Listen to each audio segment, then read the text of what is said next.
Alors on se retrouve avec l'application Delta Altitude, hein, donc une application fort sympathique, en tout cas que j'utilise. Bon, je vais changer d'orientation d'écran. Hop, tourne-toi, si tu veux bien te tourner.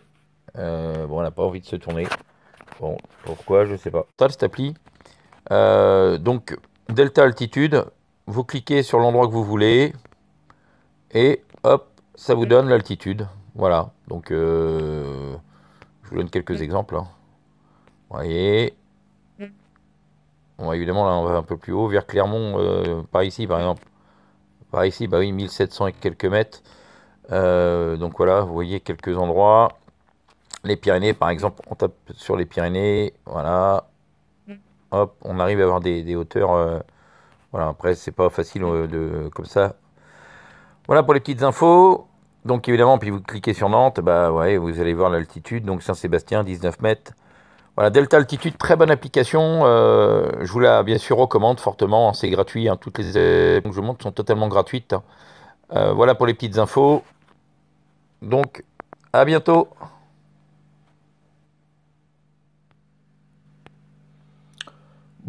Bonjour à tous. On se retrouve avec une application qui s'appelle GT Altitude. Alors, il suffit de cliquer sur l'endroit que vous voulez sur la carte, hein, donc un appui long. Voilà, il vous donne l'altitude. Donc l'application GT Altitude, hein. Je vous montrerai bien sûr le petit pictogramme. Voilà, vous cliquez par exemple sur la Bretagne par là-bas. Hop, attendez, il faut faire un appui long.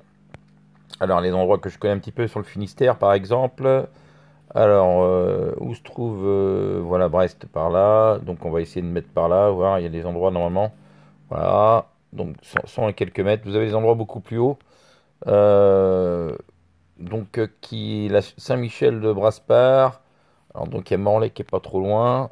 Donc normalement, ouais, c'est, je sais pas où c'est exactement. C'est dans les monts d'Arrée, hein, de toute façon. Donc vous avez des endroits assez élevés par là en général. Donc un appui long, puis bon, ça fonctionne, hein, relativement bien. Je sais pas l'application que j'apprécie le plus, hein, donc GT Altitude. Voilà, on va passer sur une autre application maintenant. Donc, voilà, ça va, hop. Alors, est-ce qu'il y a des serveurs? Donc, GLSDR, des serveurs, donc 0 client. Donc, c'est bon. Alors, vous sélectionnez bien sûr la bande que vous voulez accéder. Alors, tout ne fonctionne pas, évidemment. Donc là, ça n'a pas l'air de fonctionner ce serveur-là. Donc, je vais changer. Vous avez des indicatifs. Donc, voilà. Donc, GL, SDR et SDR.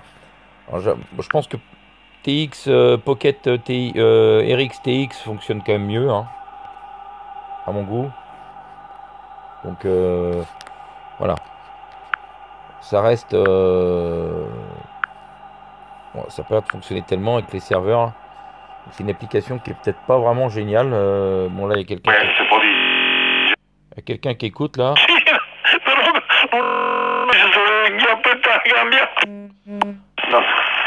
Manca senza sputa, dove fa proprio a crudo, capito? Non ce la madosca, ma che fa? Mo ci volessi pure, mo? Già la madosca, ma tu mi l'hai raccontato tu a Francesca, Gianluca? Alors, on peut pas changer quand quelqu'un a la main. Fammi sapere se l'hai detta a Francesca, come macchina. Quand quelqu'un a la main, on peut pas changer, donc.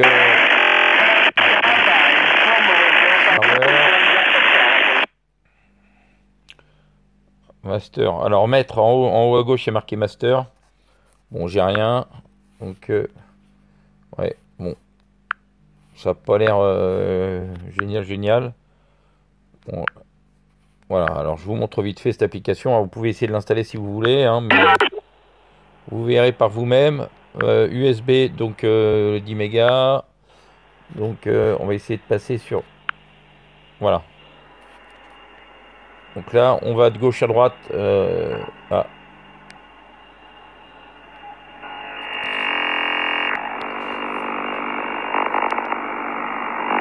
Il n'y a que des parasites, là j'entends rien de spécial. Donc essayer d'y mettre. Bon, il n'y a rien. Voilà, bon, GLSDR, l'application, alors je m'en servais il y a quelques mois. Honnêtement, il y a certainement mieux, hein, donc je vous la conseille pas fortement. Voilà, je vous dis à plus tard, donc on va passer sur autre chose. Et je vous dis, bon, bah, installez-la si vous voulez essayer, hein, GLSDR. On se retrouve pour une application, donc on se retrouve pour une application qui s'appelle Solar Information. Bien sûr, c'est des prédictions, hein, voilà. C'est des prédictions. Alors, pour la bande HF, vous voyez, comme par exemple, entre le 80 et 40 mètres, c'est bon. Voilà, donc après, voilà, vous avez le jour, voilà, 40-80 mètres, good et good, voilà. Autrement, bah, vous voyez, pour les autres bandes, c'est pas top. Après, en cliquant sur le lien HTML en haut, là, en haut, en dessous de Solar Information, vous avez le lien. Donc vous cliquez dessus, vous l'ouvrez, par exemple. Alors vous arrivez, alors c'est assez joli, alors tout est en anglais. Alors par contre, vous pouvez certainement, il y a peut-être le choix, il y a peut-être le choix de la langue. Voilà, j'ai cliqué sur bleu, blanc, rouge. Alors c'est traduction, hein, translate. Donc voilà, ça a été traduit. Donc comme vous pouvez le constater, alors c'est assez professionnel, hein, je vous dirais franchement, faut quand même assez comprendre. Ouais, les informations, vous pouvez les retrouver ici, par exemple, entre 80 et le 40 mètres sur votre gauche. Good, c'est en vert, hein, tout ce qui est en rouge, bah, vous voyez, c'est fermé, hein, voilà, donc après, vous avez, voilà, c'est vraiment très très bien. Alors, je vous conseille ce genre d'application avec le lien. C'est un peu comme DX Info Center, qui est pas mal aussi, hein, DX Info Center. Voilà, je vous conseille d'aller voir aussi fortement. Voilà pour les petites infos.